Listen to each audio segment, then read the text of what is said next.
वाल्मिक कराडवर मकोका लागल्यानंतर अंजली दमानिया यांनी एक्सवर आणखी एक नवी पोस्ट शेअर केली।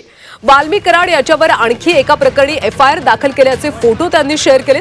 या एफआयआर वर काय कारवाई केली हे गृहमंत्र्यांनी सांगावं असं त्यांनी म्हटलं। दमानिया यांनी काय ट्विट केले ते आपण सविस्तर पाहूया।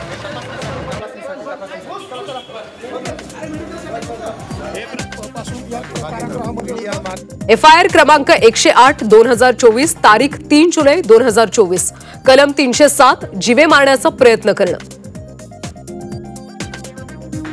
कलम 323 स्वेच्छेने दुसऱ्याला मारण्याचा दुखापत करण्याचा प्रयत्न, शरीराच्या कोणत्याही भागाला इजा पोहोचवणं, कलम 326 धोकादायक शस्त्रांनी गंभीर दुखापत करणं,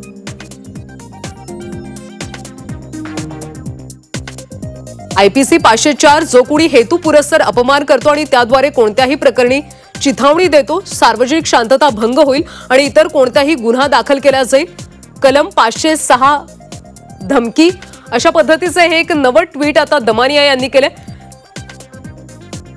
या प्रकरणी गृहमंत्र्यांनी कारवाई काय केली हे सांगावं असं एक प्रकारचं त्यांनी आव्हान केलेलं आहे।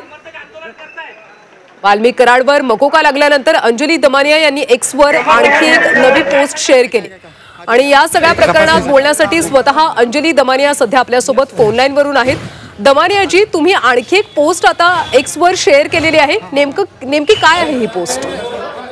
कसं आहे की मला असं वाटतं आता आपण मालिकाच पूर्ण एफआयआर जितक्या वाल्मिक कराडवर आहेत त्या सगळ्या एफआयआर ची मी आता मालिकाच सुरू करणार आहे, कारण लोकांना याच्यातलं गांभीर्य कळायला हवं की हा वाल्मिक कराड यांनी काही हा एकच गुन्हा केलेला नाहीये, यांच्यावर वेगवेगळ्या ठिकाणी वेगवेगळ्या प्रकरणात अनेक असे गुन्हे असताना याला आतापर्यंत म्हणजे शासकीय बॉडीगार्ड कोणी दिला, का दिला, कशाला दिला, असे असंख्य प्रश्न माझ्या मनात येत आहेत की अशा माणसाला जो गुन्हेगार एकदा नाही 14 एफआयआर आहेत त्यांच्यावर, परळीतच 10 एफआयआर आहेत त्यांच्यावर, अशा माणसाला तुम्ही आता ट्विट केले, याची गृहमंत्री दखल घेतात का हे पाहणं महत्त्वाचं आहे। धन्यवाद प्रतिक्रियेसाठी।